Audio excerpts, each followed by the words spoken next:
Ça te dirait de voir Backseat jusqu'en 2027, 2040 même? Eh bah c'est possible, mais pour ça on a besoin de toi. Backseat, c'est une émission qui tient à son indépendance, c'est pourquoi nous avons choisi de faire reposer une partie du financement de l'émission sur notre public. Chaque épisode coûte 13 000 €, ce qui comprend toute la logistique, mais surtout les salaires de chaque personne intervenant sur l'émission. Pour pouvoir diffuser toute l'année, nous avons besoin de 30 000 € par mois. Alors rends-toi sur KissKissBankBank, choisis l'abonnement que tu préfères et profite des contreparties que nous proposons en échange, comme le fait de voir l'émission en intégralité sur YouTube dès le vendredi matin, ou l'adhésion au Club Backseat qui donne accès à plein d'avantages. Si chaque spectateur régulier donnait 1 € par mois, nous pourrions produire Backseat pendant de nombreuses années. Alors rendez-vous sur KissKiss pour soutenir cette belle émission. Et tout de suite, ta VOD. Vous restez avec nous et on va accueillir Vincent pour son PowerPoint.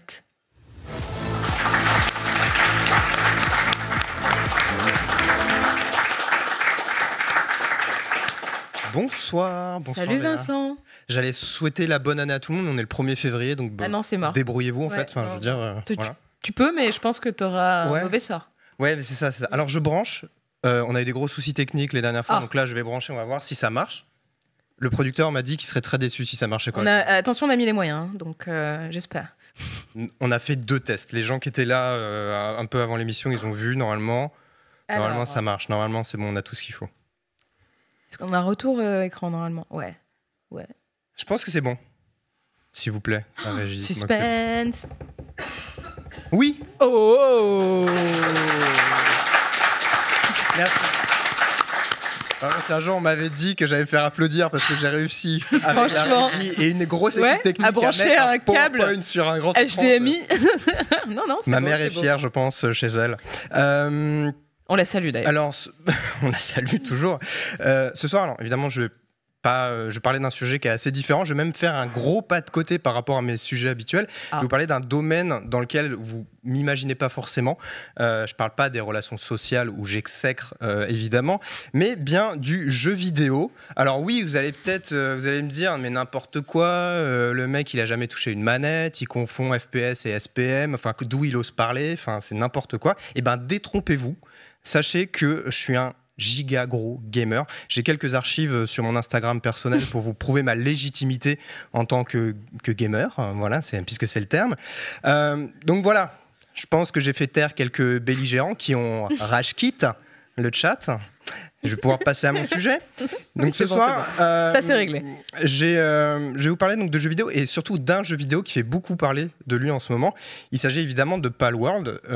Vous en doutez, c'est un jeu vidéo qui bat des records de vente et d'avis positifs, mais qui a également créé des gros débats de fond sur des sujets comme le plagiat, l'utilisation ou non d'intelligence artificielle et plus largement la vision qu'il propose de la création de jeux. D'où mon envie ce soir de poser une question. Faut-il jouer à Palworld, le jeu vidéo où on massacre littéralement des Pokémon avec des guns? Vraiment, c'est une des définitions du jeu. Alors, Palworld, c'est quoi? Palworld, regardez, j'ai bossé les graphismes pendant les vacances. En gros, vous prenez un peu Minecraft, vous prenez Fortnite, Pokémon, un peu de Zelda et surtout des jeux de survie comme Rust ou Ark pour ceux qui sont familiers. Vous mélangez tout ça et vous obtenez le monde des pals, donc ces petites bestioles assez mignonnes. On a obtenu ce que beaucoup appellent un Pokémon avec des guns, donc un jeu de contraste entre la pureté graphique et la violence des mécaniques de jeu.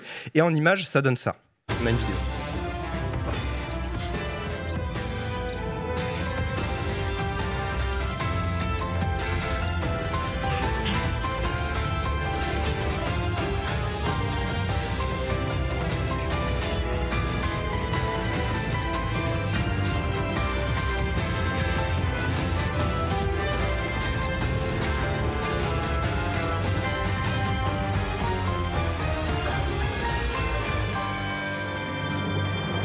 Mais ça a l'air trop bien.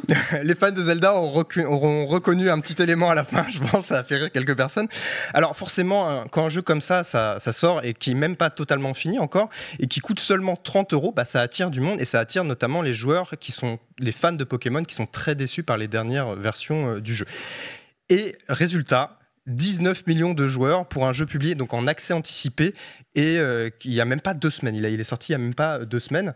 Donc 12 millions de joueurs et 7 millions via Xbox aussi. Donc c'est un chiffre qui est vraiment impressionnant. Il y a très peu de jeux qui ont démarré comme ça.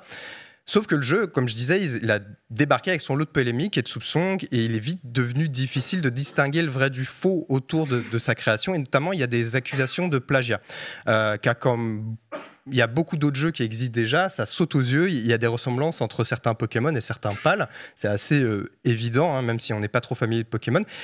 Et bon, voilà, au-delà même, après il faut rappeler que Pokémon, les PAL, ils s'inspirent d'animaux réels, parce que je vais peut-être vous faire un choc mental, mais Canard Tichot, déjà qui tient pas un artichaut, et Psycho Quack sont inspirés de canards en fait. Donc Pokémon plagie la nature pourrait être DMCA Pokémon potentiellement, je ne sais pas. Voilà, bon, pour les derniers qui doutaient de mon expertise en jeux vidéo. Mais plus sérieusement, beaucoup ont débattu de PAL sur les réseaux, ils ont comparé des modèles et les animations, ils ont même accusé les accuseurs d'avoir manipulé des modèles, etc. Et Pokémon Company a décidé d'enquêter sur le sujet. Donc ça a vraiment pris des proportions assez énormes. Et il faut dire aussi que Pocket Pair, donc le studio qui a développé le jeu, arrive avec une certaine réputation. Il y a d'autres jeux du studio qui ressemblent à d'autres jeux qu'on connaît, qui s'inspirent visiblement beaucoup de Hollow Knight ou Zelda, qui sont des jeux évidemment très populaires. Et Takuro Mizobe, qui est le boss de Pocket Pair, assumait lui-même en 2022 sa volonté de piocher les bonnes idées qui existent déjà sans trop se formaliser sur l'originalité. Et en plus, il faut dire qu'il a un passif un petit peu dans le business des crypto-monnaies, donc forcément, en termes de réputation, ça aide pas. Mais pour Palworld, s'il reconnaît des inspirations, il nie toute utilisation illégale de propriétés intellectuelles existantes. On reproche aussi au studio l'utilisation d'une IA générative, c'est-à-dire pour créer du contenu artistique sur un précédent jeu qui s'assumait vraiment même dans son titre comme l'utilisation d'IA. Certains sont convaincus sur Internet que Palworld s'en est servi aussi. Mais à ce jour, au-delà des conjectures, rien prouve que Pocket Pair a volé des designs ou utilisé des IA génératives pour créer ces modèles. Et c'est pour ça que beaucoup en profitent pour célébrer le jeu. Pour autant, il ne faudrait pas le célébrer comme un porte-étendard un petit peu de la lutte contre Nintendo et ses jeux Pokémon décevants. C'est ce que résumait un petit peu le journaliste Gotoz dans un live. On a une vidéo. Mais vraiment, j'ai été très surpris du nombre d'influenceurs, de leaders d'opinion qui ont vraiment poussé cet angle sur leur plateforme et tenter de discréditer toute question à propos du jeu. Il me semble très probable que ce soit vraiment le genre de bouclier magique qu'espérait le studio. Et c'est pas parce que c'est une maison indépendante et que c'est pas Square Enix ou autre que le cynisme, le plagiat ou les décalcomanies, c'est soudainement moins grave. Alors, après, faut dire quand même, j'ai l'impression que le studio cherche un peu la merde, puisqu'il n'y a pas longtemps, on a vu le patron faire un tweet où il a l'air de teaser un jeu de cartes inspiré de Palworld. Donc là, bon, je ne sais pas si c'est du troll, une expérience sociale pour tester un peu nos limites, mais il y a quand même quelque chose. Mais au-delà de ces débats qui sont impossibles à trancher aujourd'hui, je me suis demandé si le succès de Palworld, ça présageait pas un petit peu de ce que les jeux vidéo pourraient devenir dans un futur proche. Après tout, Palworld, c'est un menu un peu maxi best-of de jeux vidéo très populaires qui ont fait leurs preuves, à la fois en vente, en gameplay, qui s'assume dans sa volonté de répondre aux attentes des joueurs et à des tendances plutôt que de les surprendre avec des expériences véritablement originales. Et puis pourquoi pas, après tout, hein, si c'est divertissant et c'est pas les premiers à l'avoir fait. Par ailleurs, il faut noter aussi que le jeu a été développé sur Unreal Engine 5. C'est le moteur très populaire et utilisé notamment pour Fortnite. Donc voilà, il y a encore des liens qui se tissent là-dessus. Et le succès, pour moi, ça questionne vraiment sur la standardisation continuelle des productions vidéoludiques à force d'utiliser les mêmes outils, les mêmes données, les mêmes tendances. Est-ce qu'on ne va pas créer au final les mêmes jeux? Et je trouve que la question elle est d'autant plus importante que l'industrie licencie à tour de bras depuis pas mal de semaines maintenant, et notamment chez Epic, le développeur de Unreal Engine.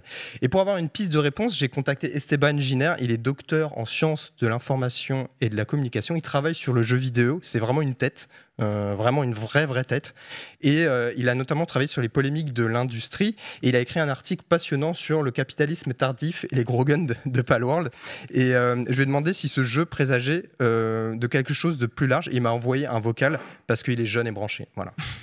Palworld, c'est assez flagrant de voir que certes le studio s'inspire très probablement d'autres jeux pour créer les pales, tout en s'appuyant sur des morceaux de code mis à disposition par Unreal. Quand tu vois certaines animations de Palworld, eh bien, ce sont exactement les mêmes animations que l'on va retrouver dans Fortnite et d'autres jeux. Oui, on sait que ça contraint la production. Non, il ne va pas y avoir, une standardisation de tous les jeux futurs et à venir, machin, etc. Par contre, peut-être qu'en fait, sur le segment des studios qui n'ont pas les moyens de développer leurs propres outils, là, peut-être qu'il va se jouer un truc. Et ça, c'est quelque chose qu'il va falloir, du coup, surveiller, évidemment.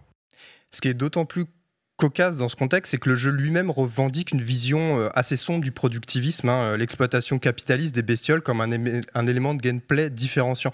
Comme ils le disent dans la présentation du jeu, j'étais à choc barre, ils le disent à propos du braconnage, ils disent qu'un crime discret n'en est pas un, vraiment, c'est la présentation du jeu. Ou alors, tant qu'ils seront nourris, ils travailleront sans rechigner jusqu'à ce que mort s'en suive. Vraiment, j'ai l'impression qu'on me parle de la réforme des retraites, là, ça me déprime. C'est vrai qu'il y a une petite résonance, ouais. Voilà. Alors oui, c'est vrai que Pokémon, c'était déjà violent, mais à 10 ans, quand j'avais 10 ans, je pouvais pas savoir que Salamèche, je le maltraitais, qu'il avait aucun moyen de se syndiquer ou de se grouper avec d'autres Pokémon. Et puis Palworld, pour le coup, il va encore plus loin. On voit sur les images, c'est vraiment du travail à la chaîne. Ça a l'air d'être carrément un vrai simulateur d'exploitation à grande échelle. Et je me suis demandé, en fait, si c'était pas ça la vraie originalité du jeu. Voilà, donc en attendant une manifestation de pales et de Pokémon dans la rue, je vous laisse avec cette question à méditer. Je ramasse les copies dans 4 heures et je vous souhaite une bonne soirée. Merci beaucoup. Merci Vincent.